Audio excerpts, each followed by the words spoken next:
आज मैं अपनी लाइफ की पहली ओमेगा वर्स स्टोरी एक्सप्लेन करने वाला हूँ। बीएल मानवा में ओमेगा वर्स यूनिवर्स बहुत बड़ा है और इसमें कई सारी स्टोरीज हैं, जिनमें से मैंने आज ये मानवा चूज किया है और इसके अंदर टोटल 4 स्टोरीज हैं। कसम से बता रहा हूँ, मुझे कुछ नहीं पता अल्फा ओमेगा बेटा क्या होता है, आज तो सब जानूंगा। चैप्टर की शुरुआत होती है और हमें दिखाया जाता है कुछ बच्चों को, और यहाँ पर एक बच्चा जो कि थोड़ा सा बड़ा होता है और वो बताता भी है कि जब मैं बच्चा था तब मैं अपनी उम्र वालों बच्चों से काफी बड़ा दिखता था और उस टाइम मेरी एक फ्रेंड हुआ करती थी जो कि हमेशा मेरे साथ रहती थी। उसका दोस्त उससे पूछता है कि आज हम क्या खेलने वाले हैं, तब वो बोलता है कि हम वो खेलेंगे जो हम दोनों को ही आता है। ये दोनों एक जगह बैठकर कुछ चीजों के साथ खेल रहे हैं और अपना एमसी बताता है कि हम बचपन से ही दोस्त हैं। इसके दोस्त का नाम है जेवन। वो बताता है कि जेवन बहुत ही शर्मीले किस्म का लड़का है और उसकी जिंदगी में मैं वो इंसान हूँ जिसको वो दोस्त बोल सकता है। नेक्स्ट पैनल में अपना मेन कैरेक्टर और जेवन दोनों ही अपनी मम्मी के साथ हैं और तुम जरा बस देखो जेवन को जो कि अपने मम्मी के कपड़ों के अंदर छुप रहा है। उसकी मम्मी कहती भी है कि बेटा बाहर आओ और अपने दोस्त को हेलो बोलो। अपना एमसी मम्मी से पूछता है कि ये सब क्या है, और जब जेवन अपना मुंह बाहर निकालता है अपने मम्मी के कपड़ों से तब अपना मेन कैरेक्टर उसको देखते ही उसके प्यार में पड़ जाता है। अब एक दिन अपना मेन कैरेक्टर जेवन से पूछता है कि तुम बड़ा होकर क्या करना चाहते हो, तब वो बोलता है कि अभी तो मैंने इसके बारे में कुछ सोचा नहीं है। तब अपना एमसी कहता है कि क्या तुम मेरा ब्राइड बनना पसंद करोगे। जेवन को कुछ भी समझ नहीं आता कि ये ब्राइड क्या चीज है। वो एक्सप्लेन करता है कि ब्राइड वो इंसान है जिसके साथ हम खाते हैं, सोते हैं, पीते हैं, उसके साथ अपनी पूरी जिंदगी बिताएंगे एक साथ। जेवन तुरंत चिल्लाते हुए बोल देता है कि हाँ हाँ क्यों नहीं। अपने एमसी का नाम डोहा है, अजीब सा बहुत नाम है भाई, और इनका नाम प्रोनाउंस करने में मुझे बहुत दिक्कत होती है। जेवन चिल्लाते हुए कहता है कि मैं बहुत ही जल्द डोहा की ब्राइड बनने वाली हूँ। देखो यहाँ पर एमसी हमें कहानी बता रहा है कि क्या क्या हुआ है और वो बताता है कि ये वो टाइम है जहाँ पर मैं बहुत ही ज्यादा खुश हूँ और ये तब तक खुश रहता है जब तक ये बिलीव करता है कि ये जेवन को अपनी ब्राइड बना सकता है। ओके, तो यहाँ पर ये पता चलता है कि जो जेवन है वो अल्फा है। देखो ये मेरी ओमेगा वर्स की पहली स्टोरी है तो मुझे इसके बारे में कुछ नहीं पता, और ये कोई नॉर्मल अल्फा नहीं है बल्कि कोई डोमिनेटिंग अल्फा है। डोहा अपने स्कूल में आया हुआ है और उसके दोस्त कहते हैं कि हे डोहा गुड मॉर्निंग, अपना बैग साइड में रखो और थोड़े टाइम के लिए यहाँ पर आओ। तो यहाँ से शुरू होती है प्रेजेंट टाइम। अभी तक तो डोहा अपनी कहानी बता रहा था कि कैसे वो जेवन से मिला और क्या क्या सीन हुआ था। उसके दोस्त कहते हैं कि अरे भाई इधर आना, हम तुझे कुछ दिखाना चाहते हैं, पर डोहा कह देता है कि नहीं मुझे नहीं देखना। और तभी डोहा के पास एक दूसरा लड़का आता है और ये लड़का मुझे जेवन की तरह क्यों लग रहा है और ये बंदा इतना बड़ा कैसे हो गया, मतलब तुम लोग देखो ये कुछ ज्यादा ही बड़ा लग रहा है। डोहा पूछता है कि तुम वहाँ पर ऐसे खड़ा क्यों हो। वो बंदा पूछता है कि चलो बताओ मुझे, मैंने तुम्हें पहले मना किया था ना कि अकेले मत जाना, क्या तुम सच में अकेले जाना चाहते हो। यहाँ पर डोहा अकेले स्कूल चला आया था, इसीलिए जेवन कहता है कि अगली बार अकेले मत आना, मुझे भी अपने साथ लेकर चला करो। और अभी ना डोहा जेवन के सामने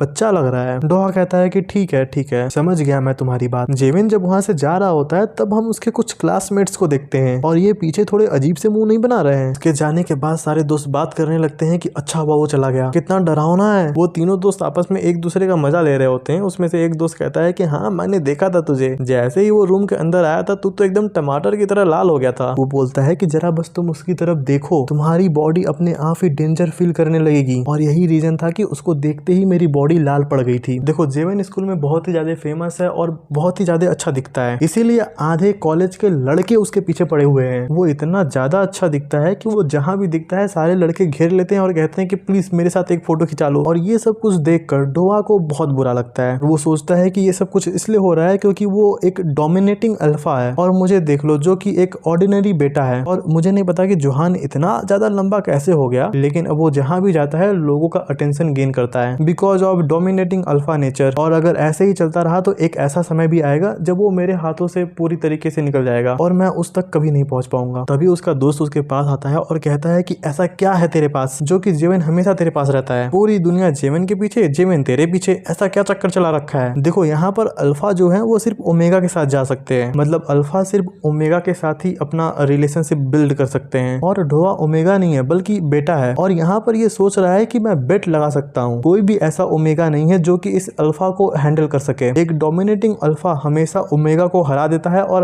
अकेला ही रहता है, लेकिन जेवन के पास भी एक डोमिनेटिंग ओमेगा है जो कि बहुत ही ज्यादा खूबसूरत है और वो अभी उसके गोद में बैठी हुई है। और ये देखकर तो अपने डोहा के आंखों से आंसू आ रहे हैं। डोहा का दोस्त उसको ज्ञान देता है कि देखो तुम उस लड़के से इसलिए अट्रैक्ट होते हो क्योंकि तुम एक केमिकल से पूरी तरीके से कवर हो चुके हो जो कि दूसरों को अट्रैक्ट करता है। पक्का इस लड़के को साइंस बहुत पसंद होगा। डोहा कहता है कि क्या क्या बोल क्या रहे हो, कुछ भी समझ नहीं आया। देखो जेवन के पास एक ऐसा केमिकल है जो कि लोगों को खुद की तरफ अट्रैक्ट करता है और अभी तुम उसी केमिकल से पूरी तरीके से कवर हो। और यूजुअली जब कोई इस केमिकल से इतना ज्यादा कवर हो जाता जाता है तो बहुत ही ज्यादा प्रॉब्लम हो जाती है। और इसका रीजन बस ये होता है, वो चीज जिसको तुमने अपना मान रखा था अब वो तुम्हारी नहीं रही, इसीलिए ये अट्रैक्शन बहुत ही ज्यादा बढ़ जाता है। डोवा बताता है कि मैंने कोई भी केमिकल स्मेल नहीं किया है, ये सब कुछ बस एक रूमर्स है। जो ओमेगा होते हैं वो इस केमिकल से बहुत ही ज्यादा सेंसिटिव होते हैं, लेकिन डोवा तो एक बेटा है, इसीलिए ये केमिकल तुम्हारे ऊपर असर कैसा कर रहा है। हो सकता है कि तुम दोनों बचपन से ही एक साथ हो और शायद इसीलिए उस केमिकल का असर तुम्हारे ऊपर भी हो रहा है। तुमने ही कहा था ना कि तुम दोनों पड़ोसी थे और हमेशा एक दूसरे के घर आते थे खेलने कूदने के लिए। जेवन सिर्फ इसके घर नहीं आता था बल्कि उसके बेड में आके सोता था। बेचारा डोवा बस बार बार रोता रहता था और अपनी मम्मी से कंप्लेन करता था कि आपने इसको मेरा बेड क्यों दे दिया, और क्या आप इसको उठाएंगी और इसको जाकर बोलेंगे कि मेरे रूम से बाहर जाकर सोए। इतना ही नहीं, ये दोनों शायद एक ही टूथब्रश भी शेयर करते थे। उसके दोस्त लोग जब ये सब कुछ सुनते हैं तो उससे कहते हैं कि कोई बात नहीं भाई, कोई बात नहीं, ये बिल्कुल मुश्किल बात हो सकता है। एक रेयर डोमिनेटिंग अल्फा को अपने साथ रखना, उसको दोस्त बनाकर अपने घर में लेकर आना, तुमने पक्का बहुत कुछ झेला है। वैसे भी हम बहुत ही जल्द ग्रेजुएट होने वाले हैं और अगर तुमने उससे ऐसे ही डिस्टेंस बनाना शुरू किया तो बहुत ही जल्द तुम लोग दूर दूर हो जाओगे, क्योंकि एक बार ग्रेजुएट होने के बाद हमें ये शहर छोड़कर तो जाना ही पड़ेगा। डोवा को भी ये सही लगता है, वो कहता है कि चलो अच्छा है, उससे दूर हो जाऊंगा तो उसके लिए जो मेरी फीलिंग्स है वो भी खत्म हो जाएगी। नेक्स्ट डे अब हम एक बीच का सीन देखते हैं और यहाँ पर डोवा आराम से बैठा हुआ है और कहता है कि फाइनली वो दिन आ गया। अब यहाँ पर कौन सा दिन आ गया इसके बारे में कुछ भी पता नहीं चलता। हम देखते हैं पास्ट का सीन। डोवा जेवन से पूछता है कि इस साल के अंत में क्या तुम मेरे साथ घूमने चलोगे, क्योंकि अगले साल हम दोनों ही अपने 20s में एंटर करेंगे। तो बस मैं चाहता हूँ कि अपना 20 साल पूरा हो उससे पहले हम एक सनराइज देखें। तुम क्या कहते हो इसके बारे में? जेवन हंसते हुए कहता है कि चलो चलते हैं। डोवा को तो यकीन नहीं होता कि ये इतना आसानी से कैसे मान गया। देखो, इस यूनिवर्स में अल्फा को बहुत ही सुपीरियर माना जाता है और ये तो डोमिनेटिंग अल्फा है, इसीलिए डोवा को ऐसा लगता है कि इसको मेरी बात नहीं मानना चाहिए, बट ये तो बहुत आसानी से मान जाता है। डोवा कहता है कि देखो अभी तुमने हाँ बोल दिया है, तुम अब बाद में अपना मूड चेंज नहीं कर सकते। वो कहता है कि अरे हाँ नहीं करूंगा। तो यहाँ पर ये दोनों आए हुए हैं साथ में सनराइज देखने और इन दोनों को कुछ लोग देख रहे होते हैं जो कि बहुत ही अजीब अजीब हरकतें करते हैं इनको देखने के बाद। जेवन डोवा से कहता है कि तुम्हारी विश क्या है, क्योंकि जनरली लोग सनराइज के टाइम विश मांगते हैं। देखो यहाँ पे सब लोग विश मांग रहे हैं, तुम भी मांग लो। जेवन उसको ही देखे जा रहा होता है जब वो विश मांगता है, तो ये पूछता भी है डोवा से कि तुम क्या विश मांग रहे हो। वो बताता है कि मैं ये विश मांग रहा हूँ कि भगवान मुझे इतनी ताकत दे कि मैं अपना प्यार तुम्हारे सामने जाहिर कर सकूं। और ये सुनने के बाद जेवन कुछ ऐसा एक्सप्रेशन बनाता है। डोवा बताता है कि बचपन में मैंने तुमको बोला था कि मैं बड़ा हो जाने के बाद तुमको अपनी वाइफ बनाऊंगा और मैं अभी वो करना चाहता हूँ, लेकिन मैं वो नहीं कर सकता क्योंकि मैं एक बेटा हूँ और मुझे गिव अप कर देना चाहिए। जेवन बोलता है कि तुम इसलिए गिव अप कर दोगे क्योंकि तुम एक बेटा हो। तो वो बोलता है कि हाँ बिल्कुल, एक बेटा अल्फा के साथ नहीं रह सकता, हमारे लिए कोई उम्मीद नहीं बची है। और आज मैंने तुमको इन सब चीजों के बारे में इसलिए बताया ताकि मैं उन सारे फीलिंग्स को भूल सकूं जो कि तुम्हारे लिए हैं। काश मैं अभी ओमेगा बन पाता। इस बात पर जेवन कहता है कि क्या पता तुम बन जाओ। अच्छा बताओ, अगर तुम ओमेगा बन जाते हो तो क्या करोगे? और ये बोलते टाइम वो डोवा का हाथ बहुत ही जोर से पकड़ लेता है और उसके पास आता है। डोवा कहता है कि मैं अच्छा नहीं दिखता तो मैं कैसे ओमेगा बन सकता हूँ। जेवन कहता है कि इसका क्या लेना देना ओमेगा बनने से, और ये बोलते ही वो उसे किस कर लेता है और उससे पूछता है कि चलो बताओ, क्या तुम अब भी मेरे लिए ओमेगा बनना चाहोगे? अगर तुम्हारा जवाब हाँ है तो मैं तुम्हें ओमेगा बनाना चाहूंगा। मुझे ऐसा लगा था कि ओमेगा बनाने का कोई एक प्रोसेस होता होगा और यहाँ पर एक प्रोसेस है, लेकिन वो ओमेगा बनाने का इतना घटिया प्रोसेस है कि छोड़ो, मैं उसको नहीं दिखा सकता। इसके बाद ये लोग एक होटल के अंदर जाते हैं जहाँ पर जेवन डोवा को प्रॉपर ओमेगा बनाता है। ये सब कुछ होता है चैप्टर 3 के अंदर और ये जो ओमेगा बनाने का प्रोसेस है ना, ये बहुत ही अच्छा है। तुम लोग जाओ, जाकर चैप्टर 3 देखो एक बार। मैं चलता हूँ सीधा चैप्टर 4 पे। डोवा बताता है कि ट्रिप के बाद वो फाइनली मुझे ओमेगा में बदल देता है और हम दोनों की फैमिली जेवन के घर पर मिलती है। यहाँ पर जेवन के फादर उससे पूछते हैं कि अच्छा है तो तुम लोगों ने सब कुछ कर लिया, और ये उसे आकर मारने लगते हैं। वो उसे कहते हैं कि नो मैटर तुम डोवा को चाहे जितना पसंद करते थे, तुमने उसे बेटा से ओमेगा में चेंज क्यों किया? जेवन की जो मम्मी थी वो भी उसके ऊपर चिल्ला रही थी और लास्ट में उनकी सारी फैमिली डोवा से माफी मांगती है कि जो भी हमारे लड़के ने किया उन सभी चीजों के लिए हमें माफ कर दीजिएगा। डोवा की फैमिली अजीब सा मुंह बनाती है और कहती है कि शायद अरे चलो माफ कर दिया, बट वो पूछती है कि ये पॉसिबल कैसे है? डोवा तो एक बेटा है ना, उसको ओमेगा कैसे बना दिया गया? या फिर ये सब कुछ इसलिए हो पाया क्योंकि हमारा जेवन एक डोमिनेटिंग अल्फा है। पर जो भी है, डोवा अब एक ओमेगा बन चुका है। ये सब कुछ ना हुआ होता तो डोवा अपनी जिंदगी एक बेटा की तरह जीता, लेकिन हमारे कुत्ते जैसे इस लड़के ने बहुत गलत काम किया है। और ये बोलते टाइम जेवन के फैमिली वाले उसको बहुत मार रहे होते हैं। बेचारा डोवा और उसकी पूरी फैमिली बस उसको मार खाते हुए देख रहे हैं, क्योंकि जब एक बेटा ओमेगा में चेंज होता है तो उसको एक बहुत ही पेनफुल प्रोसेस से गुजरना पड़ता है। इसीलिए उसके पेरेंट्स उसके ऊपर इतने नाराज हैं। डोवा के पेरेंट्स उससे पूछते हैं कि क्या तुम सच में ओमेगा बनना चाहते हो? वो बिल्कुल हाँ में जवाब देता है। उसके फादर कहते हैं कि इसका मतलब ये सच है, कि तुम लोगों ने ये सब कुछ इसलिए किया क्योंकि तुम दोनों ही एक दूसरे से प्यार करते हो। वो इसका भी जवाब हाँ में देता है, लेकिन उसकी मम्मी को थोड़ा सा डाउट है। वो उससे पूछती भी है कि क्या सच में तुमसे जीवन प्यार करता है या फिर तुम सिर्फ उसके पीछे इसलिए पड़े हो क्योंकि अल्फा के अंदर से एक ऐसा केमिकल बाहर निकलता है जो कि सारे लोगों को अट्रैक्ट करता है। डोआ को अपनी मम्मी की ये बात बिल्कुल पसंद नहीं आती। वो उसे समझाती है कि देखो बेटा, हो सकता है कि तुम थोड़े से कंफ्यूज हो यहाँ पर। वो चिल्लाते हुए कहता है कि नहीं, मुझे सच में जीवन बहुत पसंद है। कि मॉम डैड हंसते हुए कहते हैं कि हाँ बेटा, मुझे पता है, लेकिन क्या जीवन भी तुम्हें प्यार करता है? जरा बस तुम इसके बारे में सोचो एक बार। क्या उसने एक बार भी तुमसे बोला है कि वो तुम्हें पसंद करता है? वो जीवन की बातों को याद करने लगता है जहाँ पर वो कह रहा होता है कि क्या तुम सच में मेरे लिए ओमेगा बनना चाहते हो? मैं तुम्हें ओमेगा में चेंज करूंगा। और वो अपने मन में ही कहता है कि नहीं, ये इतना इनफ नहीं है। मैंने कभी उसके मुंह से ये नहीं सुना कि वो मुझे प्यार करता है। प्रेजेंट टाइम में हम जीवन को देखते हैं जो कि बहुत ज्यादा मार खा चुका है। वो भागते हुए डोआ के पास जाता है क्योंकि डोआ के आंखों से आंसू आ रहे थे ना। वो डोआ के मॉम डैड की तरफ देखते हुए कहता है कि प्लीज आप लोग इंटरफेयर ना करें, हम दोनों आपस में बहुत खुश हैं। डोआ भी जीवन के मॉम डैड से कहता है कि प्लीज आप लोग इसको मारो मत। अब मैंने ही इसको बोला था कि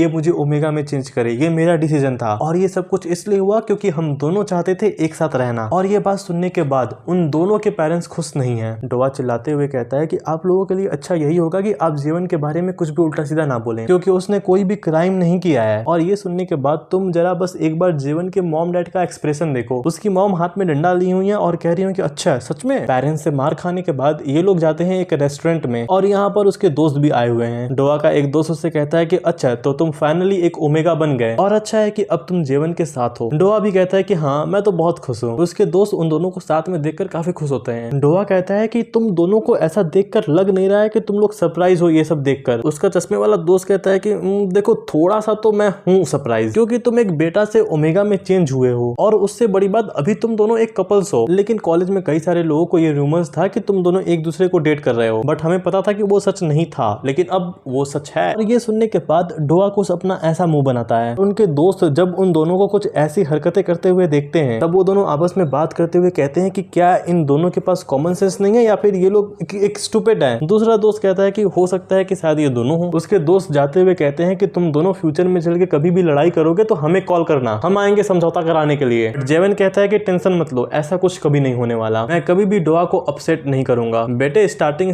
में सब यही कहते हैं, लेकिन उसके बाद रिलेशनशिप में जो भसड़ आता है कि क्या ही बताऊं। अब थोड़ा टाइम बीत चुका है, ये लोग एक साथ एक ही रूम में रहते हैं। जेवन डोआ को खाना खिला रहा होता है और कहता है कि ओपन योर आइज बेटा, I mean open your mouth. मेरे मुंह से आइज निकल गया। मुझे नहीं पता कि आज का खाना तुम्हें पसंद आएगा कि नहीं क्योंकि मैंने इसमें अब बहुत सारी चीजें मिक्स की हुई हैं। बट डोआ कहता है कि अरे नहीं बहुत अच्छा बना है। खाना खाते खाते वो अजीब तरीके से अपने मुंह से आवाज निकालता है और ये देखने के बाद जीवन इतना सीरियस हो जाता है कि उसे तुरंत कहता है कि चलो चलो अभी हम हॉस्पिटल जाएंगे। वो उसे अपने ऊपर उठाता है और तुरंत लेकर भागने लगता है हॉस्पिटल की तरफ। 2 घंटे बाद का सीन देखते हैं और यहाँ पर जीवन रो रहा है और उसके जस्ट बाद वो हंस रहा है। ब्रो इतना बेहतरीन मूड स्विंग्स। यहाँ पर डोआ को प्रेगनेंसी सिम्टम्स आ रहे हैं। नहीं मेरे से अब कोई ये मत कहना कि ये लड़का प्रेग्नेंट होने वाला है। देखो डोआ ने ऐसा कुछ इमेजिन किया था बट ये सब कुछ असली में था नहीं। और इस बात पर जेवन बहुत ही ज्यादा हंसता है और वो कहता भी है कि तुम ये सब कुछ क्यों सोच रहे हो। डोआ कहता है कि मेरा जो पेट है ना वो बड़ा होते जा रहा है, इसलिए शायद मैंने सोच लिया इसके बारे में। नेक्स्ट चैप्टर में ये स्टोरी 10 साल आगे बढ़ जाती है। जेवन और डोआ की एक बेटी पैदा हुई है। जेवन करंटली एक मॉडल है जो कि 29 साल का है। उसकी बेटी उसके पास आती है जहाँ पर वो कहता है कि अच्छा तुम्हारे डैडी डोआ अभी भी सो रहे हैं, चलो कोई बात नहीं तुम यहाँ पर आओ। ये कहानी बहुत ही ज्यादा तेजी से बढ़ रही है, चलो देखते हैं ये कहानी आगे कहाँ जाती है। उसकी बेटी जेवन के बालों से खेल रही होती है और हाँ इसने बाल कुछ ज्यादा ही बढ़ा लिए हैं। वो उससे पूछता है कि आज तुम क्या खाओगी। इनकी ये सब बातें चल रही होती है कि तभी वहां पर डोआ आता है जो कि अपनी आधी नींद में है अभी और वो कहता है कि ओके तो तुम लोग यहाँ पर खेल रहे हो।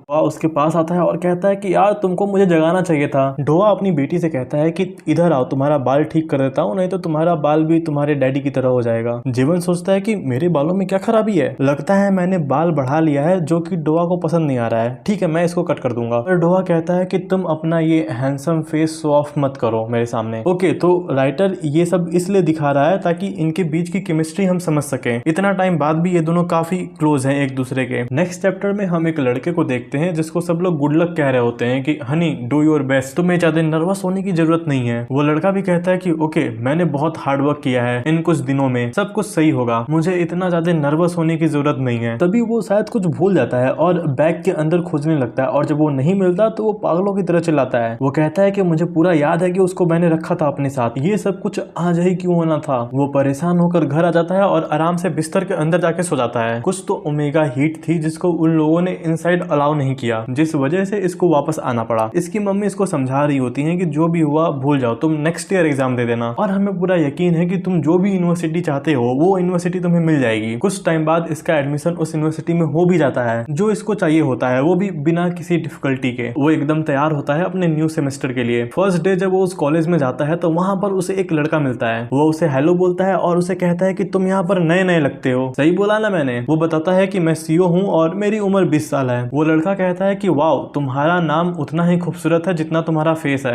Good line bro. और हाँ, तुम ओमेगा हो राइट? वो जवाब देता है कि हाँ, क्यों, क्या हुआ? अरे कुछ नहीं, बस तुम्हारे पास से एक बहुत ही अच्छी स्मेल आ रही है। वो लड़का कहता है कि एक्सक्यूज मी, थोड़ा सा भाई साहब आप दूर हट जाएंगे, आपने कुछ ज्यादा ही पी लिया है आज। सारे लड़के उनको ही देख रहे होते हैं और कहते हैं कि क्या चल रहा है वहाँ पर, तुम दोनों जाओ किसी रूम में जाकर जो भी करना है करो, ऐसे पब्लिक प्लेस में क्या कर रहे हो? सीओ कहता है कि दूर रहो मेरे से। बट इस लड़के को तो सब कुछ फनी लग रहा है। वो कहता है कि मुझे यकीन नहीं होता कि तुम ओमेगा हो। वो लड़का कहता है कि खैर छोड़ो, जाने दो, अभी मैंने बहुत पी रखी है, तो तुम मुझे उस टाइम मिलना जब मैंने कुछ भी ना पिया हो। बट सीओ उसको ये रिस्पॉन्स देता है। वो लड़का बताता है कि बस वही वो दिन था जिस दिन उस अल्फा ने मुझे परेशान किया, बट उसके बाद से सब कुछ नॉर्मली जा रहा है। मैं अपनी यूनिवर्सिटी लाइफ बिता रहा हूँ बिना किसी डिफिकल्टी के, और हाँ, मैं इसमें काफी एंजॉय भी कर रहा हूँ। अब एक दिन जब ऐसे ही मैं कहीं जा रहा था तब मुझे बिल्कुल भी अच्छा फील नहीं हो रहा था, तो उसे वहां पर रुक कर कुछ दवा वगैरह खाना पड़ता है। अब इसका इस दवा खाने का क्या सीन है ये अभी शायद आगे कहानी में पता चलेगा हमें। लेकिन उस टाइम जब मैं दवा खाने ही वाला था तभी मैंने कुछ बहुत ही अच्छा स्मेल किया, और ये स्मेल होती है उस लड़के का ही जो उसे कुछ दिन पहले परेशान किया था दारू पीकर। सीओ उसे दूर करने लगता है, लेकिन वो कहता है कि स्टॉप रिफ्यूजिंग, चलो चलते हैं यहाँ से। वो उसके ऊपर चिल्ला रहा होता है कि छोड़ो, मुझे जाने दो, लेकिन इसका इरादा कुछ सही नहीं लग रहा है। वो उसके साथ कुछ जबरदस्ती करने की कोशिश कर रहा है। वो उससे कहता है कि अगर तुम ओमेगा हो तो उनकी तरह एक्ट करो, लेकिन वो अभी भी बस यही बोल रहा है कि प्लीज जाने दो मुझे। वो किसी दूसरे इंसान से हेल्प मांगने की कोशिश करता है कि प्लीज कोई है तो बचा लो मुझे। और तभी वहां पर एक आदमी आता है और उससे पूछता है कि क्या तुम ठीक हो? वो इस अल्फा वाले आदमी को मारकर उसके ऊपर से हटाता है पहले, उसके बाद वो सीओ के पास जाता है। ये आदमी सीओ को अपनी गोद में उठाता है और उस जगह से लेकर भाग जाता है और एक खाली क्लासरूम में ले जाकर बैठता है। वो बताता है कि मैंने ऑलरेडी एम्बुलेंस को बुला लिया है, वो बहुत ही जल्द यहाँ पर आती होगी, तो टेंशन लेने की कोई बात नहीं है। सीओ थैंक यू बोलता है और इस टाइम वो काफी रो भी रहा है। सीओ अब हमें बताता है कि उस लड़के की जो वॉइस है वो उसके दिमाग में जा चुकी है और अब उसकी आवाज उसे हर जगह सुनाई देती है, और वो जो कॉलेज का लड़का उसके साथ जो गलत करने की कोशिश कर रहा था उसने इस बात को पैसों से छुपा दिया। मतलब पुलिस वालों को इसने पैसे वैसे खिलाए होंगे और इसका जो भी केस है वो दब गया। जब ये सेकेंड सेमेस्टर में जाता है तो बहुत ही ज्यादा अपसेंट करने लगता है, मतलब प्रॉपरली क्लास वगैरह नहीं ले रहा था, इसीलिए उसको यूनिवर्सिटी छोड़ना पड़ा। और ये बहुत ही कॉमन चीज है जो अभी मेरे साथ हुआ है। 2 साल बाद जो भी सीओ के आसपास के लोग होते हैं वो उसके बारे में बहुत ही गलत बोलते हैं, लाइक कि अपने बॉडी का इस्तेमाल करता है ताकि पैसे वगैरह कमा सके। ऐसा प्रिटेंड करता है कि ये खुद ही एक विक्टिम हो, और ये ऐसा एक्ट कैसे कर लेता है? तुम इस यूनिवर्सिटी में बस यही सब करने आए थे, तुम यहाँ पर फिट नहीं होने वाले। ओके, तो ये सब बोलकर इसको यूनिवर्सिटी से निकाला गया था, सिर्फ क्लासेस छोड़ना रीजन नहीं था। ये रास्ते में खड़ा होकर रो रहा होता है और कहता है कि शायद एक दिन ऐसा होगा जब सब लोग मेरे बारे में भूल जाएगा। तभी पीछे से उसको कोई बुलाता है और ये एक लड़की होती है जो कि चिल्लाते हुए उसके पास आती है और कहती है कि ओके, बहुत टाइम बाद मिले हैं हम। ये लड़की उसके बारे में बहुत कुछ पूछती है कि तुम कहाँ पर थे इतने टाइम से, दिखे नहीं, मिल क्यों नहीं रहे थे, क्या हुआ तुम्हारे साथ, और हाँ अभी शायद तुम सेकेंड ईयर में हो ना? वो जवाब देता है कि हाँ मैं अभी उसी में हूँ। वो लड़की बोलती है कि स्कूल खत्म होने के बाद जब तुमने ब्रेक लिया था थोड़े टाइम के लिए तो मुझे ऐसा लगा था कि तुम मिलिट्री में जाने वाले हो। वो बताता है कि मैं ओमेगा हूँ और ओमेगा मिलिट्री में नहीं जाते हैं। वो लड़की कहती है कि शायद मुझे भी अब थोड़ा सा पढ़ाई से ब्रेक ले लेना चाहिए, और सीरियसली तुमने 2 साल का ब्रेक लिया क्योंकि तुम्हारे बारे में कुछ गलत अफवाहें फैल गई थी और मुझे पता है कि ये सब कुछ किसने किया था। तब सीओ कहता है कि छोड़ो, जाने दो, अगर तुम्हारे पास बहुत ज्यादा पैसे हैं तो तुम हर एक चीज को कवर कर सकती हो। के पास था, उसने ऐसा किया, और हाँ वो अभी शायद ग्रेजुएट हो चुका है, और अच्छा है कि अब हम एक दूसरे को कभी नहीं देखेंगे। खैर अब ये दोनों एक साथ जाने लगते हैं, और हाँ ये दोनों किसी पब वगैरह में जा रहे हैं, और वहां पर जाने के बाद वो लड़की कहीं और बिजी हो जाती है और ये लड़का शांति से बैठकर कुछ दारू वगैरह पी रहा होता है कि तभी उसके सामने एक लड़का आता है जो कि उसे हेलो बोलता है, और ये पहचान जाता है कि हाँ ये आवाज तो जानी पहचानी लग रही है। वो लड़का कहता है कि अगर तुम अनकंफर्टेबल फील कर रहे हो तो मैं किसी दूसरे ब्रेंच पे चला जाता हूँ, तुम लोगों को याद होगा तो ये वही लड़का है जो कि सीओ को बचाया था। लेकिन वो कहता है कि नहीं नहीं, आप बैठो यहाँ पे, मुझे कोई दिक्कत नहीं है। सीओ को तो पता है कि ये कौन है और उसे समझ नहीं आता कि वो इससे क्या बात करे, इसीलिए वो लड़का कहता है कि अच्छा तुम तो वही लड़के हो ना जिसको मैंने बचाया था। सीईओ जवाब देता है कि हाँ मैं वही हूँ और मेरा नाम सीईओ है और मेरा नाम है डानवो। मैं उस टाइम बहुत नर्वस हो गया था जब तुम अचानक से बेहोश हो गए थे। यहाँ पर जो ओमेगा है वो लड़कियों जैसी होती हैं और ये बात मुझे अभी अभी पता चला। सीईओ कहता है कि उस टाइम मैं बेहोश हो गया था और आपको थैंक यू नहीं बोल पाया, लेकिन अभी मैं आपको थैंक यू बोलता हूँ कि उस टाइम आपने मेरी जान बचाई। तब वो कहता है कि अरे कोई दिक्कत नहीं है,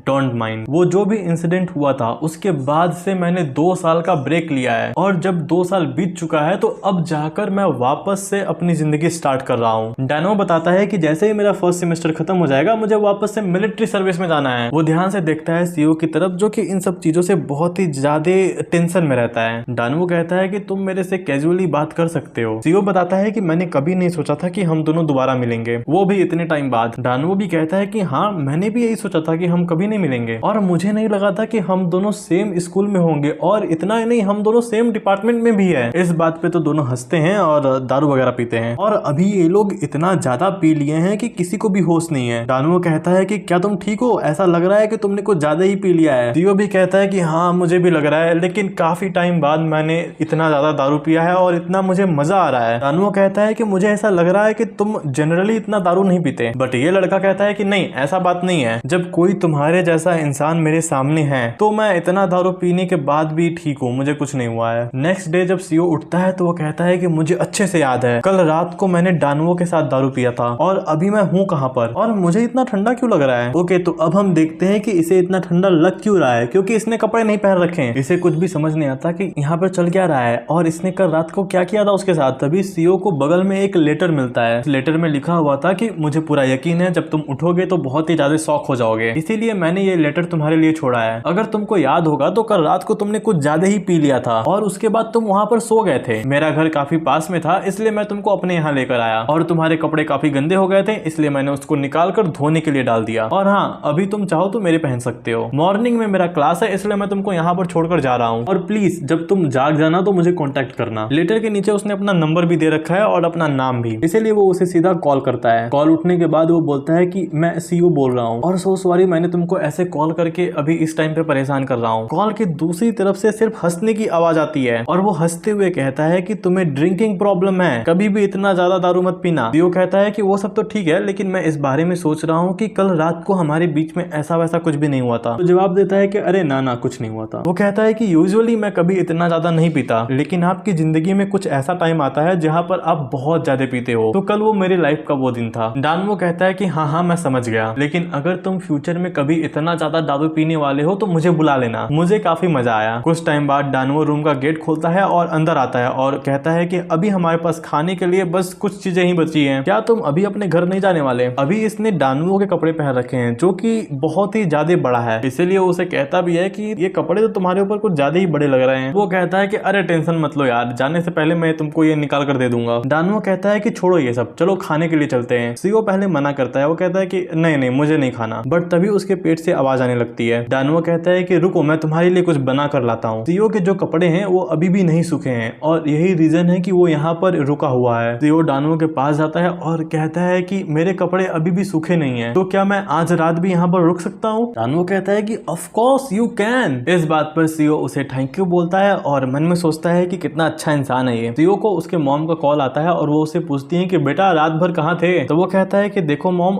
आज रात भी मैं नहीं आ सकता। तब उसकी मॉम पूछती है कि क्या हुआ, कुछ दिक्कत हो गई है। तब वो बताता है कि नहीं ऐसी कोई बात नहीं है, जो मेरे कपड़े हैं वो बहुत ही ज्यादा गीला हो गया है, इसीलिए मैंने अपने दोस्त के कपड़े उधार लिए हुए हैं जो कि बहुत ही ज्यादा बड़े साइज का है और मैं उसको पहनकर बाहर नहीं निकल सकता। तब उसकी मॉम कहती है कि ठीक है तो मैं आ जाती हूँ तुम्हारे दोस्त के यहाँ, तुम्हें एक नया कपड़ा भी दे दूंगी और तुम्हें वहां से ले भी लूंगी। उनका कहने का मतलब ये था कि मैं वहां आकर तुमको पिकअप कर लेती हूँ। तब वो कहता है कि अरे नहीं नहीं मैं कोई बच्चा नहीं हूँ, आप कुछ ज्यादा ही ओवर प्रोटेक्टिव हो रही हो। नेक्स्ट चैप्टर में हम देखते हैं कि सीईओ स्कूल जा रहा है और तभी उसके पीछे डानवो आता है। वो उससे कहता है कि यार तुम तो बहुत फास्ट चलते हो, चलो साथ में चलते हैं। सीईओ जब उसको अचानक से देखता है तो उसे कहता है कि तुम यहाँ पर कैसे आ गए। वो दोनों वहीं पे खड़े होकर थोड़ी देर बात करते हैं। थोड़ी देर बाद ये दोनों साथ में क्लासरूम की तरफ जाने लगते हैं। डानवो कहता है कि चलो बाय बाय, साथ में खाना खाने भी चलेंगे। लाइब्रेरी के अंदर डानवो ने 2 सीट ऑलरेडी चूज कर रखी थी, क्योंकि सड़क पे खड़े होकर इन लोगों ने ये डिसाइड किया था कि हम लाइब्रेरी के अंदर भी साथ में जाएंगे पढ़ाई करने के लिए। यहाँ पर वो कुछ खाते पीते भी हैं। इन लोगों के पीछे कुछ लोग होते हैं जो कि इनके बारे में अंध संध बोल रहे थे। वो लोग कह रहे होते हैं कि देखो कैसे ये दो लड़के हैं जो कि एक साथ कोल्ड कॉफी पी रहे हैं और लिटरली इन दोनों को इस बात से कोई फर्क नहीं पड़ता। तभी एक लड़की उन दोनों के पास आती है और सीओ से पूछती है कि तुम यहाँ पर क्या कर रहे हो। और जैसे ही सीओ उस लड़की की आवाज सुनता है उसके मुंह से कॉफी बाहर आ जाती है। डानुओ जल्दी से टिश्यू पेपर से उसका मुंह साफ करता है। वो उस लड़की से पूछता है कि मेरा छोड़ो, तुम बताओ तुम यहाँ पर क्या कर रही हो, क्या तुमको जॉब मिल गया। वो लड़की कहती है कि हाँ मिल गया, जो भी उनको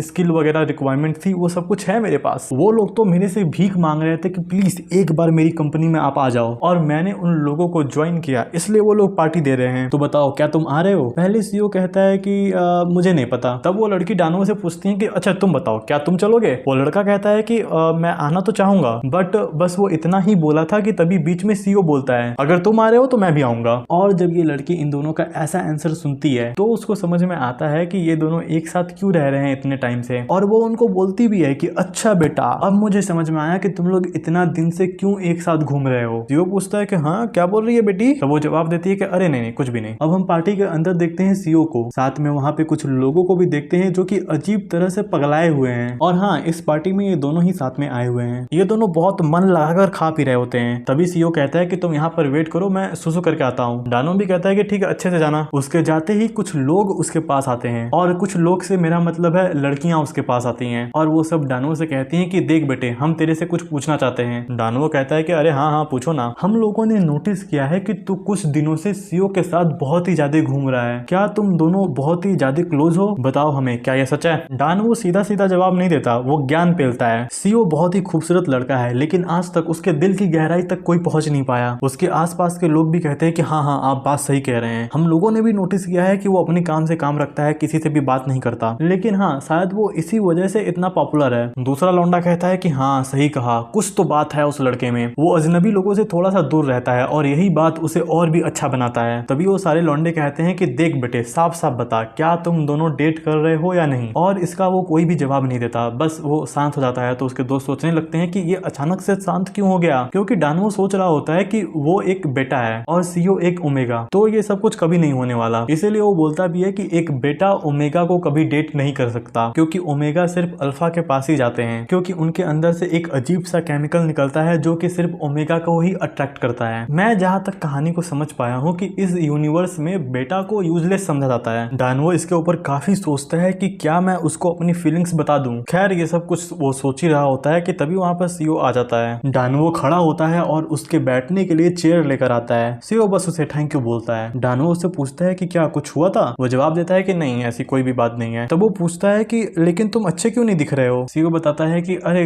बस मेरी बॉडी थोड़ी सी अजीब रिएक्ट कर रही है। डानो उसे टच करके चेक करता है कि कहीं बुखार वगैरह तो नहीं है, लेकिन हाँ थोड़ा सा बुखार वगैरह था। इसीलिए वो कहता भी है कि अगर तुम ठीक फील नहीं कर रहे हो तो हम यहाँ से चलते हैं। लेकिन वो कहता है कि अरे नहीं अभी तो बस हम यहाँ पर आए हैं, मैं बीमार नहीं हूँ, मैं बिल्कुल ठीक हूँ, चलो एंजॉय करते हैं। और ये बोलते ही वो दारू पीने लगता है। लेकिन डानो को थोड़ा सा टेंशन होता है, क्योंकि लास्ट टाइम जब इसने शराब पिया था तो बेहोश हो गया था। इसीलिए वो उसे मना भी करता है कि इतना ज्यादा मत पियो, तुम्हारे ऊपर ये बहुत बुरा असर करता है। लेकिन वो नहीं सुनता, वो और भी ज्यादा पीने लगता है। डानो उससे बार बार पूछता है कि क्या तुम ठीक हो या नहीं। सीईओ कहता है कि चुपचाप से यहीं पर बैठे रहना, मैं बस आ रहा हूँ थोड़ी देर में। ओके ये वापस से बाथरूम जा रहा है। उसके जाने के बाद हम डानो की हालत देखते हैं, जो कि अपने आप में कह रहा था कि क्या मैं आज अपने आप को कंट्रोल कर पाऊंगा, वो मुझे बहुत ही ज्यादा अट्रैक्ट कर रहा है। तभी दो लौंडे आपस में बात करते हुए आते हैं। पब्लिक बाथरूम में एक ओमेगा है और वहां पर वो बड़े ही अजीब हरकतें कर रहा है। डानो को जब ये पता चलता है तो वो जल्दी से भागकर वहां पर जाता है चेक करने के लिए। वे उन सभी को मार कर वहां से भगाता है और जल्दी से जाकर सीईओ को देखता है जो कि बेहोश पड़ा हुआ है। वो उसके पास जाता है और वो उससे कहता है कि तुम अपने आप को संभालो जरा, क्या तुम ठीक हो। सीईओ अपनी बेहोशी वाले हालत में कहता है कि डानो ये क्या तुम हो। वो जवाब देता है कि हाँ मैं ही हूँ, चलो चलते हैं। लेकिन सीईओ उसे पकड़कर रोने लगता है। वो कहता है कि मैं बहुत ही ज्यादा डर चुका हूँ, और इसीलिए डानो उसे गोद में उठाकर वहां से ले जाता है। ये उसे उठाकर शायद अपने रूम में लेकर आया है। ये उसे बेड पर सुलाता है, लेकिन सुलाते टाइम ये कुछ अजीब चीजें करने लगता है। मेरा मतलब है बस उसके ऊपर गिर जाता है। डानो अपने आप को कोसता है कि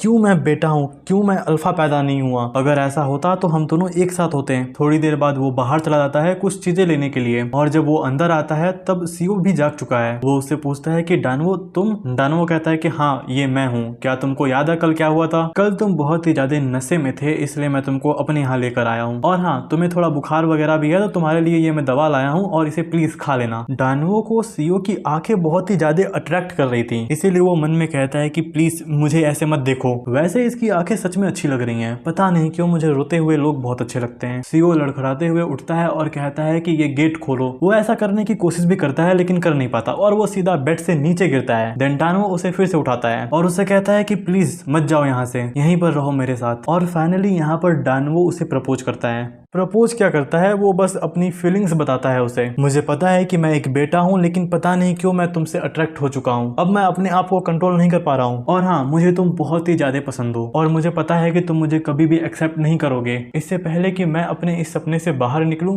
क्या तुम प्लीज चले जाओगे? सीओ कुछ नहीं बोलता, उसकी आंखों में आंसू होते हैं और वो सीधा उसे हक कर लेता है और रोते हुए कहता है कि तुम चाहे जो भी हो, मुझे कोई फर्क नहीं पड़ता कि तुम बेटा हो या नहीं हो, बस तुम मुझे पसंद हो। और हाँ, फाइनली इनके बीच में यहाँ पर किस होता है। इसके आगे भी इनके बीच में और बहुत कुछ होता है लेकिन मैं बहुत अच्छा बच्चा हूँ इसलिए वो सारी चीजें मैंने स्किप कर दी। नेक्स्ट चैप्टर में हम एक लड़की को देखते हैं जो कह रही होती है कि कल हमारे रेस्टोरेंट में एक लड़का जो कि वॉशरूम गया हुआ था और उस दौरान कुछ लोगों ने उसके साथ गलत करने की कोशिश की और दोबारा से डानवो नाम के लड़के ने उसे बचाया। मुझे बहुत बुरा लग रहा है सीओ के लिए। वहां पर इतने लोग थे लेकिन उसको बचाया किसने? एक बेटा ने। और मैंने तो ये भी सुना है कि वो एक मॉडल बनना चाहता है। वहां पे कुछ और लौंडे होते हैं जो कि कह रहे होते हैं कि उसने ये सब कुछ एक बेटा के साथ क्यों किया, उसे तो मेरे जैसे अल्फा के साथ सब कुछ करना चाहिए था।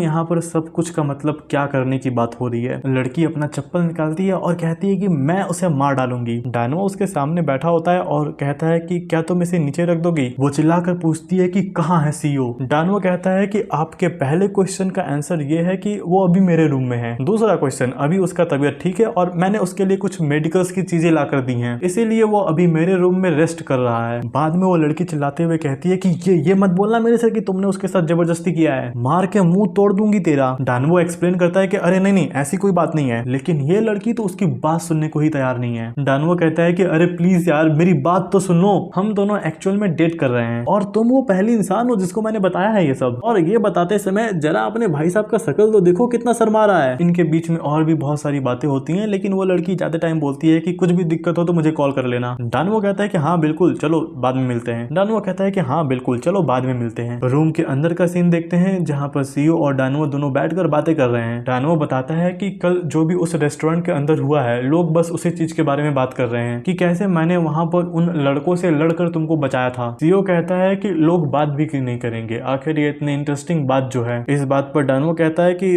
तुम ठीक तो हो ना? कल मैंने तुमको बताया था कि मुझे अब और भी केयरफुल रहने की जरूरत है, हर कोई बस मुझे पाना चाहता है। डानवो भी इस बात पर कहता है कि हाँ तुम ये बात तो सही कह रहे हो। बाद में सीओ कहता है कि अरे छोड़ो सब कुछ ठीक हो जाएगा, तुम जब हो मेरे पास तो मुझे किस बात की टेंशन। इस मानवा के अंदर कई सारी स्टोरीज है तो यहाँ से हमारी तीसरी स्टोरी शुरू होती है। यहाँ पर एक आदमी दूसरे लड़के से कह रहा है कि जल्दी से यहाँ पर साइन कर। यहाँ पर दो पार्टीज हैं जिसमें से पहले पार्टी का नाम है जोंग और दूसरे पार्टी का नाम है नाओ और किसी ने 3 बच्चों को जन्म दिया है और इस चीज को किए हुए लगभग 3 साल हो चुके हैं। यहाँ से ये सीन कट होता है। यहाँ पर हमें इसके बारे में बहुत ज्यादा नहीं बताया गया है, आगे स्टोरी में पता चलेगा कि क्या चल रहा है। एक आदमी इस लड़के के पास आता है और कहता है कि तुम जाग गए? तब वो जवाब देता है कि आज मैं बस ऐसे ही जल्दी उठ गया, कोई रीजन नहीं है। दूसरा आदमी कहता है कि आज मुझे एक मीटिंग है तो आज रात को लेट हो जाएगा थोड़ा, मेरा इंतजार मत करना, जल्दी से खाना खाओ और सो जाओ। वो जवाब देता है कि हाँ ठीक है। जब ये सूट वाला आदमी जाने लगता है तभी वो पीछे से आवाज देता है कि आज मैं बाहर जा रहा हूँ। तब वो आदमी कहता है कि हाँ मुझे पता है कि आज तुम हॉस्पिटल जाने वाले हो ना, मुझे पता है ये बात, कुछ भी होता है तो मुझे कॉल करना, मैनेजर किम तुमको कॉल बैक करेंगे। वो आदमी कहता है कि हाँ ठीक है मैं चला जाऊंगा। और अब हम इस लड़के को देखते हैं, लड़का बोलूं या लड़की, क्योंकि ये प्रेग्नेंट है, लेकिन इस यूनिवर्स में तो लड़के भी प्रेग्नेंट होते हैं तो क्या बोलूं मैं, छोड़ो इसको लड़के ही बोलते हैं। और ये उस सूट वाले आदमी से कहता है कि प्लीज जल्दी आना। वो आदमी कहता है कि हाँ ठीक है आ जाऊंगा जल्दी, और हाँ कोई भी प्रॉब्लम होती है तो मुझे कॉल कर देना। और ये बोलते ही वो दरवाजा बंद करके निकल जाता है। ये लड़का कह रहा होता है कि मुझे यहाँ रहना बिल्कुल पसंद नहीं, यहाँ पर बहुत शांति है और वो भी मुझे यहाँ पर अकेला छोड़ के चला गया है। जब ये हॉस्पिटल में जाता है अपने बच्चे का हेल्थ वगैरह चेकअप कराने के लिए तो डॉक्टर कहते हैं तुम्हारा बच्चा बिल्कुल ठीक है, लेकिन अगर तुम चाहते हो कि ये बच्चा अच्छे से बाहर आए, मतलब हेल्दी तरीके से बाहर आए, तो प्लीज हर वो चीज खाना शुरू करो जो तुम्हें इस समय खाना चाहिए। वो भी जवाब देता है कि ओके ओके। डॉक्टर ये भी पूछते हैं कि चलो अच्छा बताओ इस समय तुम क्या खा रहे हो। वो इस पर ज्यादा कुछ बोलता नहीं है। तब डॉक्टर कहते हैं कि अच्छा ठीक है चलो मैं तुम्हें कुछ फूड्स लिख कर देता हूँ, उसे खाना। इस बात पर वो यस में जवाब देता है। इस स्टेज में ओमेगा और अल्फा के बीच में कम्युनिकेशन होना बहुत जरूरी है। ये बात सुनते होते ही वो कुछ सोचने लगता है। तब डॉक्टर कहते हैं कि मिस्टर नो, क्या आप सुन रहे हैं? तब वो कहता है कि हाँ, मैं सुन रहा हूँ। घर आने के बाद वो सोच रहा होता है कि उसका हस्बैंड हमेशा लेट आता है और भी उसके बारे में बहुत कुछ सोचता है, लेकिन तभी उसका हस्बैंड वहां पर आ जाता है। वो उससे पूछता है कि तुम तो आने में काफी लेट हो गए। तब वो सूट वाला आदमी जवाब देता है कि तुम सोए क्यों नहीं अब तक? तब वो बोलता है कि मुझे नींद नहीं आ रही थी। तब ये आदमी पूछता है कि अच्छा, तुम आज हॉस्पिटल गए थे ना, तो बताओ सब कुछ ठीक रहा? और मैंने तुमको इसलिए कॉल नहीं किया क्योंकि बहुत सारे मीटिंग्स थे जिनको अटेंड करना मेरे लिए बहुत जरूरी था। इस बात पर वो आदमी जवाब देता है कि चेकअप में सब कुछ ठीक था, बट डॉक्टर ने बोला है कि ये जो बच्चा है वो काफी छोटा है। इस बात पर वो आदमी पूछता है कि क्या तुमने आज खाना खाया? हाँ, मैंने अच्छे से खाना खा लिया मिस्टर किम। वो जवाब देता है कि बहुत बढ़िया, ठीक है, मैं जा रहा हूँ नहाने। थोड़े टाइम बाद का सीन दिखाया जाता है जहाँ पर ये आदमी आराम से नहा धोकर आकर सो गया। बगल में इसकी प्रेग्नेंट वाइफ है, सॉरी प्रेग्नेंट हस्बैंड है, जिसको उसको कुछ लेना देना नहीं है। इसको नींद तो आ नहीं रही, लेकिन फिर भी थोड़ा सा मूड बनाकर सोने की कोशिश करता है और मन में सोचता है कि इस रूम की जो साइलेंट है वो मुझे बिल्कुल पसंद नहीं। ये आदमी मेरे बगल में है, फिर भी मैं काफी अकेला फील कर रहा हूँ। नो मिस्टर किम से पूछता है कि क्या इस बच्चे को जन्म देने के बाद थोड़ा दिन मैं इसके साथ रह सकता हूँ? कोई भी जवाब नहीं आता तो उसको ऐसा लगता है कि शायद वो सो चुका है। वैसे मुझे ये बात उस समय पूछनी चाहिए थी, वैसे मुझे ये बात बहुत पहले पूछ लेनी चाहिए थी, लेकिन मैं उस टाइम हिम्मत नहीं जुटा पाया। दूसरी तरफ ये आदमी सोच रहा होता है कि मेरी सिस्टर इन लॉ इस बच्चे को देख लेगी तो मुझे कोई भी टेंशन लेने की जरूरत नहीं है। मिस्टर किम मुझसे कहते हैं कि तुमने कॉन्ट्रैक्ट पर साइन किया है, लेकिन वो चिल्लाते हुए कहता है कि बस थोड़े दिन के लिए। लेकिन उसका जवाब सीधा था,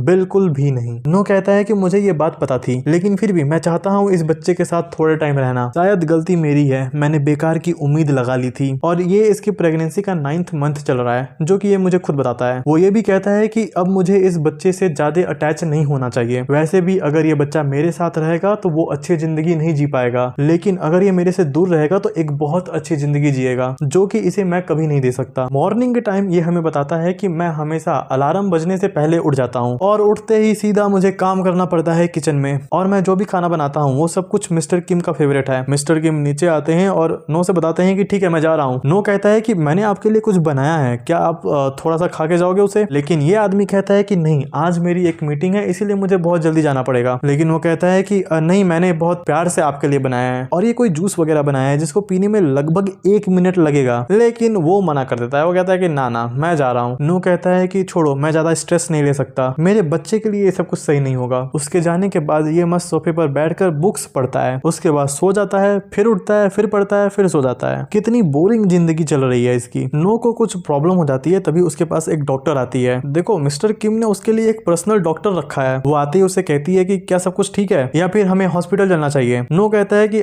नहीं सब कुछ ठीक है, कोई दिक्कत की बात नहीं है। ये दोनों थोड़ी देर आपस में बैठकर और भी बहुत सारी बातें करती हैं जो कि ज्यादा इंपॉर्टेंट नहीं है। थोड़े टाइम बाद ये सोने चला जाता है, लेकिन सोकर जब उठता है तब इसके बॉडी से खून आ रहा था। ये जल्दी से गिरते पड़ते जाता है फोन के पास। इसे याद आता है कि मिस्टर किम ने कहा था कि कुछ भी हो तो मैनेजर को कॉल कर देना, लेकिन इसके पास इतनी ताकत नहीं बची है कि ये उन्हें कॉल कर सके। इसीलिए उसके हाथ से फोन नीचे गिर जाता है। उसे कुछ भी समझ नहीं आता कि उसे इस सिचुएशन में क्या करना चाहिए, क्या बच्चे को कुछ हो गया, ये सब कुछ बारे में वो सोच रहा होता है। नेक्स्ट चैप्टर में अब हम इन दोनों के पास्ट का सीन देखते हैं। यहाँ पर ये दोनों फर्स्ट टाइम कॉलेज में मिले थे। वो बताता है कि वहाँ पर बहुत सारी खाली ब्रेंचेस थी, लेकिन मिस्टर किम मेरे ही बगल में आकर बैठते हैं, लेकिन मैंने डिसाइड किया कि इसको इग्नोर करूंगा। लेकिन मिस्टर किम उससे खुद कहते हैं कि क्या आप मुझे पेन दे सकते हो? मैं अपना पेन घर पे भूल गया। देखो, इंडिया में ना ज्यादातर कॉलेज की लव स्टोरी यहीं से शुरू होती है। नो कहता है कि हाँ बिल्कुल ले लो। मिस्टर किम थैंक यू बोलने की बजाय वो ये कहते हैं कि मैं आपके लिए नेक्स्ट टाइम कोई कॉफी खरीद दूंगा, बट नो कहता है कि नहीं, कोई जरूरत नहीं है इसकी, ये सिर्फ एक पेन है, इतना कुछ करने की जरूरत नहीं है। जाते टाइम मिस्टर किम उसका पेन उसको लौटा देते हैं और जाते टाइम भी वो उससे पूछ लेते हैं कि क्या हम कॉफी पर चलें अभी? नो कहता है कि मेरे पास इसके लिए टाइम नहीं है। वो बताता है कि मैं अपने पार्ट टाइम जॉब के लिए अभी लेट हो रहा हूँ तो मुझे जाना पड़ेगा। हॉस्पिटल का सीन दिखाया जाता है जहाँ पर नो की मम्मी उसके बगल में बैठी हुई हैं। वहाँ पर एक डॉक्टर आते हैं उसको चेकअप करने के लिए। उसी दौरान मिस्टर किम भी आते हैं वहाँ पर। नो उसे देखकर रोने लगता है और मिस्टर किम कहते हैं कि इधर आओ, मतलब प्यार से बोलते हैं इधर आओ। नो रोते हुए कहता है कि मैं बहुत डर गया था। वो कहते हैं कि अरे कोई नहीं, सब ठीक है, ये सब कुछ बहुत ही जल्द खत्म हो जाएगा। वहीं पर एक लेडी होती है जिसको मिस्टर किम कहते हैं कि जल्दी से मेरे बड़ी सिस्टर इन लॉ को कॉल करो। वो लड़की जवाब देती है कि हाँ मैं कर रही हूँ। तभी डॉक्टर उससे कहते हैं कि क्या मैं आपसे थोड़े टाइम के लिए बात कर सकता हूँ? यहाँ पर नो अपना एक्सपीरियंस बताता है कि उसे अभी कैसा फील हो रहा है इस दौरान। तभी उसको रियलाइज होता है कि ये टाइम उसके बच्चे के साथ उसकी आखिरी टाइम है, मतलब इसके बाद वो अपने बच्चे से कभी नहीं मिल पाएगा। और ये सोचते ही उसके चेस्ट में पेन स्टार्ट हो जाता आता है। उसके पास एक लेडी होती है जो उससे पूछती है कि क्या आपको कहीं पे दर्द हो रहा है। ये सब कुछ इसका सेकंड टाइम है। हो सकता है कि जब ये फर्स्ट टाइम अपने चाइल्ड को बर्थ दे रहा था तो कुछ हो गया था जिससे कि वो बच्चा शायद मर गया था, और उस दौरान मिस्टर किम उसकी काफी हेल्प करते थे। मेंटली रिकवरी की बात हो चाहे फिजिकल रिकवरी की बात हो, वो हर चीज में हेल्प करते थे मिस्टर किम। लेकिन जब ये हॉस्पिटल से वापस घर आता है तब वहां से मामला बिगड़ने लगता है। एक दिन मॉर्निंग में मिस्टर किम जल्दी उठ जाते हैं और वो तुरंत बाहर जाने लगते हैं। नो उठता है और उनसे पूछता है कि क्या मैं आपके खाने के लिए कुछ बना दूं? तब वो बोलते हैं कि नहीं, इसकी कोई जरूरत नहीं है, मैं बाहर जाके खा लूंगा। और ये बात उसको बहुत अजीब लगती है। नो मिस्टर किम के पास आता है और उससे पूछता है कि क्या हुआ ऐसा जो तुम मुझसे इतना नफरत कर रहे हो,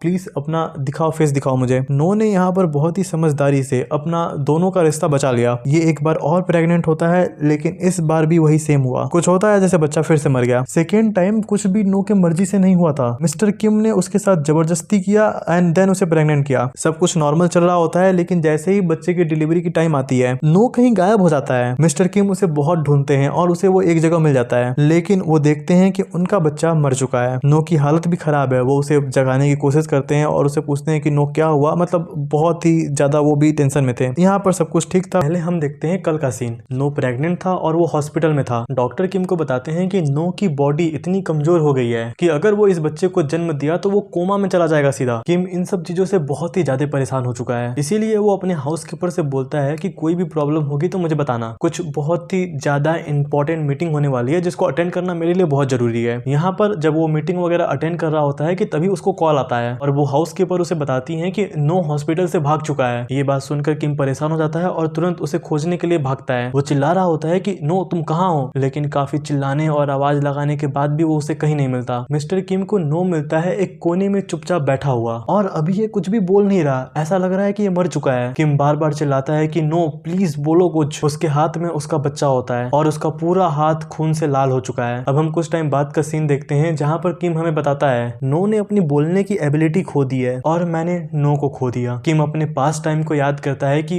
पहले वो कितना खुश हुआ करते थे, लेकिन अचानक से उनकी जिंदगी ऐसे भसड़ बन गई। इन दोनों के बीच में एक इमोशनल मोमेंट आता है जहाँ दोनों रोते रोते एक दूसरे के करीब जाते हैं। किम जब नो को इस हालत में देखता है तो उसे बिल्कुल भी अच्छा नहीं लगता। वो अपने आप को दोष दे रहा है कि ये सब कुछ उसकी वजह से हुआ है। हर चीज को इतना खराब होता हुआ देखकर किम आखिर में एक फैसला लेता है और कहता है कि आज से तुम आजाद हो। और ये दोनों एक आखिरी बार वो सब कुछ करते हैं। प्रेजेंट टाइम में 3 साल बीत चुके हैं। मुझे लगा था कि कल की बात है, बट ऐसा कुछ नहीं है क्योंकि नेक्स्ट चैप्टर पे कोई भी ईयर वगैरह नहीं दिया था। जब मैंने कहानी को पूरा रीड किया तो मुझे पता चला कि 3 साल अब बीत चुके हैं। किम को उसके फादर कॉल करते हैं और उससे कहते हैं कि बेटा आज रात को तुम घर पर आओ खाना खाने के लिए। वो जवाब देता है कि हाँ मैं टाइम पर आ जाऊंगा। किम जैसे ही घर पहुंचता है उसका बेटा चिल्लाते हुए उसे गले से पकड़ लेता है और वो तुरंत पूछता है कि क्या आप मेरे लिए स्पेसशिप लेकर आए हो। किम उसे एक बड़ा सा डब्बा देता है जिसके अंदर स्पेसशिप है, लेकिन ये बच्चा उसे देखकर रोने लगता है और कहता है कि ये नहीं, मुझे बड़ा वाला चाहिए। बच्चे की ये जिद देखकर उसे किसी की याद आती है। तभी किम के फादर वहां आते हैं और वो बच्चे को देखकर बहुत गंदी गंदी बातें बोलते हैं। एक ओमेगा से पैदा हुआ बच्चा जिसे मैंने कभी देखा तक नहीं, वो कोई इज्जतदार इंसान हो ही नहीं सकता। किम गुस्से में अपने फादर के ऊपर चिल्लाता है और कहता है कि प्लीज बच्चे के सामने कम से कम ये सब मत बोलिए। उसके फादर कहते हैं कि हाँ हाँ ठीक है, मैंने बच्चे को देखा नहीं, बट कहीं ना कहीं वो बच्चा ये सब कुछ सुन लिया था, इसीलिए वो अपसेट हो जाता है और किम उससे पूछता है कि क्या तुम अभी भी सैड हो। वो जवाब देता है कि नहीं। खैर थोड़ी देर बाद वो किम को केक खिलाता है और ये करने के बाद वो बच्चा हंस रहा था और उसे देखकर किम को किसी और की याद आती है और यहाँ से कहानी सीधा जाती है फ्लैशबैक में। नो कॉलेज में बैठकर पढ़ाई कर रहा है और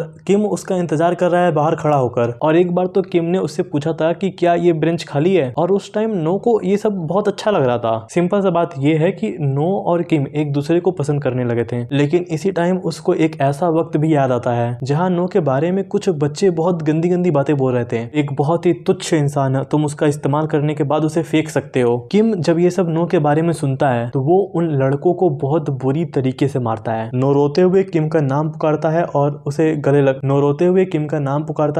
गले लगा लेता है और इसी के साथ ये कहानी यहीं पर खत्म होती है। नेक्स्ट स्टोरी की शुरुआत एक मीटिंग से होती है। मिस्टर प्रेसिडेंट अपनी मीटिंग खत्म करते हैं और सभी एम्प्लॉय को नेक्स्ट मीटिंग तक डिमांड के हिसाब से आइटम लिस्ट ऑर्गेनाइज करने का ऑर्डर देते हैं। सभी लोग कहते हैं कि हाँ समझ गए। अब जैसे ही मिस्टर प्रेसिडेंट वहां से निकलते हैं, वहां पर जितने भी एम्प्लॉय थे सब आपस में ही बात करना स्टार्ट कर देते हैं। यार कंपनी की बुराई हर इंसान करता है तो ये लोग भी कर रहे हैं, कोई बुरा काम नहीं कर रहे हैं, करते रहो। वाइस प्रेसिडेंट का बॉडीगार्ड ये सब सुन लेता है और उनकी तरफ उनकी आंखों में देखकर उनकी औकात दिखाता है। मीटिंग से निकलने के बाद वाइस प्रेसिडेंट सीधा अपने रूम में आते हैं और कहते हैं कि सारी मीटिंग बोरिंग और पेनफुल होता है। यहाँ पर उसका बॉडीगार्ड भी है। वो उस बॉडीगार्ड से कहता है कि इधर आ, तुझे नहीं पता मुझे क्या पसंद है। वो बंदा थोड़ा डरता है और कहता है कि अगर किसी ने देख लिया तो दिक्कत हो जाएगी। बट मिस्टर प्रेसिडेंट कहते हैं कि क्या तू बगावत करने की कोशिश कर रहा है। इसके बाद वो बंदा उसका ऑर्डर फॉलो करता है और वो जो मिस्टर प्रेसिडेंट होता है उसने बहुत ही अजीब चीज उसे करने के लिए बोला था और वो ये होता है कि चल अपना मुंह खोल एंड सक इट। थोड़ी देर बाद इनकी ये सारी बकचोदी खत्म होती है और प्रेसिडेंट कहते हैं कि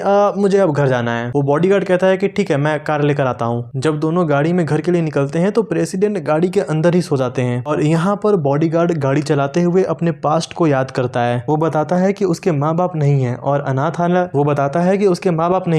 अनाथालय छोड़ने के बाद वो सड़क पर ऐसे ही घूमता रहता था। वो आगे चलकर एक गैंगस्टर बन गया। क्योंकि वो अल्फा पैदा हुआ था इसीलिए उसके पास एक बहुत ही स्ट्रॉन्ग बॉडी थी, इसीलिए वो उस ऑर्गेनाइजेशन के अंदर बहुत ही कम टाइम में टॉप पर पहुंच गया। लेकिन जैसे जैसे वो और पावरफुल होता गया उसके आसपास वालों के बीच लड़ाइयां शुरू हो गई और एक डिसएग्रीमेंट के बाद उसे ऑर्गेनाइजेशन से लात मारकर बाहर निकाल दिया गया। सिर्फ बाहर ही नहीं निकाले थे बल्कि उसे मारकर सड़क पर फेंक दिए थे। जब वो बिल्कुल बर्बाद हो चुका था तब चेयरमैन यंग मास्टर उसके पास आते हैं और उसकी जान बचा लेते हैं। चेयरमैन ने उसके ऊपर रहम खाकर उसे यंग मास्टर का बॉडीगार्ड बना दिया था। ओके, तो ये चेयरमैन नहीं है, इसका बाप चेयरमैन है, ये यंग मास्टर है। फ्लैशबैक खत्म होने पर वो बॉडीगार्ड काफी इमोशनल हो जाता है और वो सोचता है कि यंग मास्टर ने उसको जिंदगी में एक वजह दी है। वो अपने दिल में कसम खाता है, मैं उनकी सेवा करूंगा जितने अच्छे तरीके से मैं कर सकता हूँ। लेकिन भाई साहब, आपको ऐसा नहीं लगता कि आप कुछ ज्यादा ही अच्छे से सेवा कर रहे हैं? ये दोनों घर पर आते हैं और उनका वेलकम एक मेड करती है। यंग मास्टर कहते हैं कि आज मैं बहुत थक चुका हूँ तो मैं सबसे पहले आराम करूंगा, सभी लोग ब्रेक ले सकता है। सभी लोग जाने लगते हैं और वो बॉडीगार्ड भी जाने लगता है। तभी वो मेड उसको बुलाती है, आपको प्रेसिडेंट ने बुलाया है। वो बॉडीगार्ड कहता है कि क्या प्रेसिडेंट ने मुझे बुलाया है? वो मेड कहती है कि हाँ, अभी वो स्टडी रूम में है, आप जाकर जल्दी से मिल लीजिए। वो पहले गेट को नॉक करता है और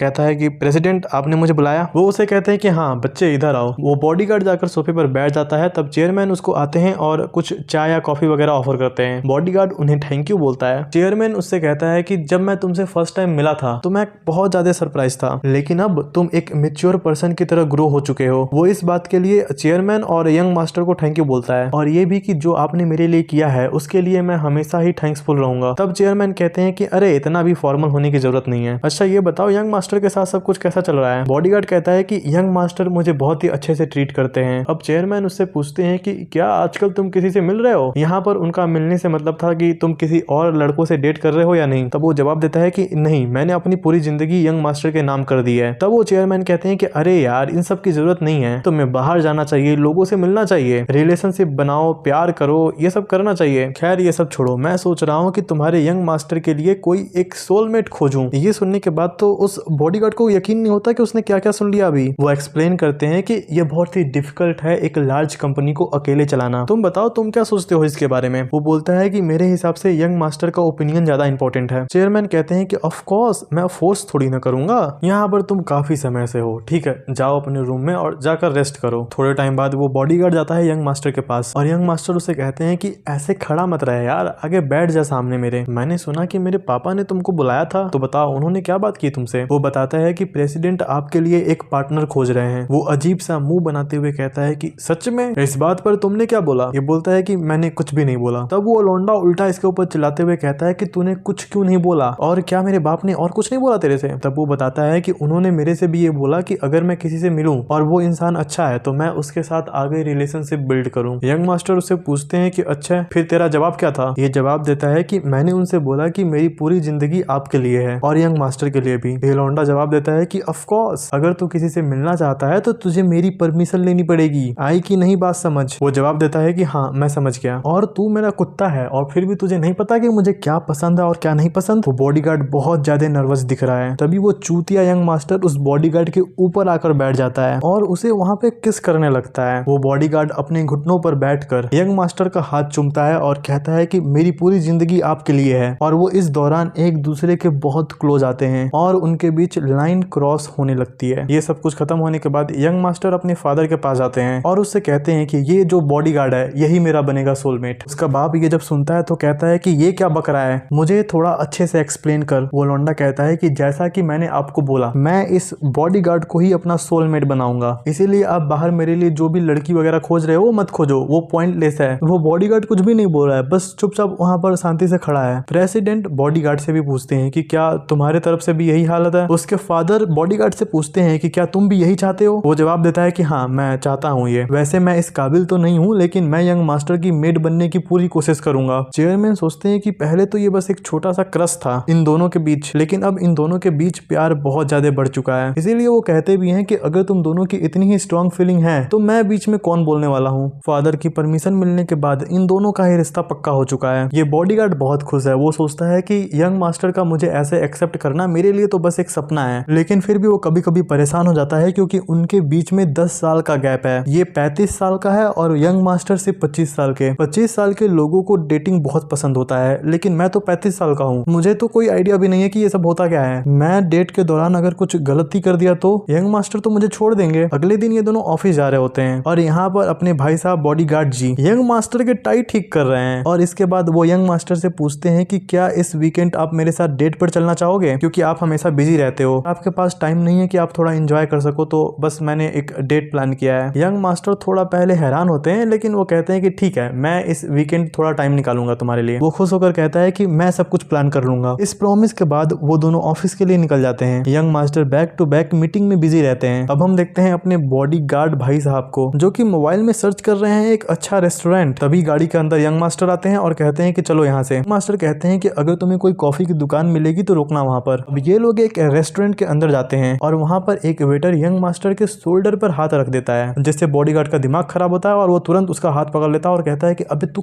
कर क्या रहा है ये सब। वो एक्सप्लेन करता है कि आप गलत समझ रहे हो, इनके शोल्डर पे कुछ लगा था जिसे कि मैं बस साफ कर रहा हूँ। यंग मास्टर अपने बॉडीगार्ड को रोक देते हैं, कहते हैं कि टेक इट इजी ब्रो। वो इंसान भी सामने से माफी मांगता है कि शायद आपको कोई गलतफहमी हो गई है, लेकिन फिर भी मुझे माफ कर दीजिए। यंग मास्टर कहते हैं कि अरे कोई बात नहीं, गलती हो जाती है। नेक्स्ट डे का सीन दिखाया जाता है और यहाँ पर अपने बॉडीगार्ड भाई साहब थोड़े से नर्वस हैं, क्योंकि आज वो टाइम है जहाँ पर ये दोनों डेट पर जाएंगे। ये अपने मन में सोचते हैं कि आज मैं यंग मास्टर को अंदर से खुश कर दूंगा। यंग मास्टर भी वहाँ आते हैं और कहते हैं कि चलो चलते हैं। बॉडीगार्ड अपने मन में सोचता है कि आज यंग मास्टर थोड़े से कूल लग रहे हैं और मुझे देख लो, मैंने अपना रोज का रेगुलर सूट पहना है, मैंने डेट के लिए एक अच्छी जगह तो खोज ली पर अपने आप को अच्छा नहीं बना पाया। मतलब उसको ऐसा लग रहा है कि वो बहुत खराब दिख रहा है। अब वो यंग मास्टर से बोलता है कि सर, आज का हमारा प्लान है कि हमें डेट पर जाना है, खाना खाना है और आफ्टरनून में मूवी देखनी है। और मैंने सर्च किया है कि जो हम मूवी देखने जा रहे हैं वो बहुत पॉपुलर है। इस बात पर यंग मास्टर कहते हैं कि वो अच्छा काम किया तुमने। शीशे में वो यंग मास्टर को देखता है जो कि बाहर देख रहे हैं और उसे रियलाइज होता है कि आज वो बहुत थके थके लग रहे हैं, कुछ तो है जो इनके दिमाग में चल रहा है। अब ये लोग रेस्टोरेंट में बैठकर मस्त खाना खा रहे हैं। इसके बाद ये लोग मूवी देखने जाते हैं। यहाँ पर भी यंग मास्टर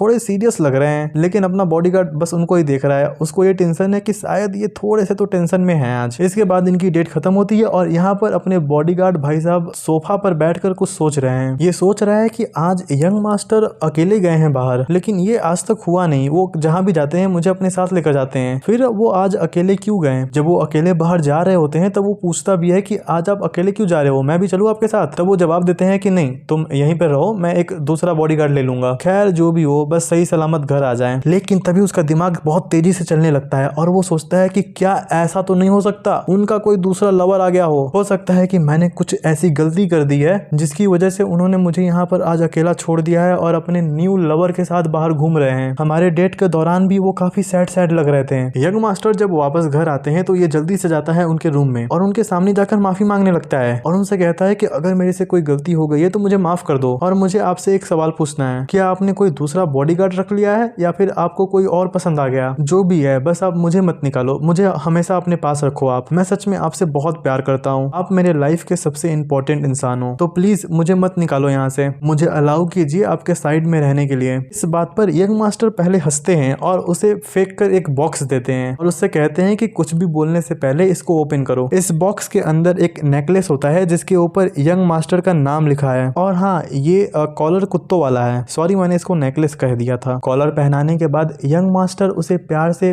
पपी बोलते हैं। बॉडीगार्ड की सारी चिंता खत्म हो जाती है। मास्टर उसे ठुकरा नहीं रहे और ये सब कुछ देखकर सुनकर तो उसे रोना आ जाता है। यंग मास्टर उसे कहते हैं कि बेटे कहीं जाना मत और ये बॉडीगार्ड कहता है कि यस सर। बताओ कैसा अजीब सा प्यार है। और इसी के साथ ये स्टोरी भी खत्म होती है।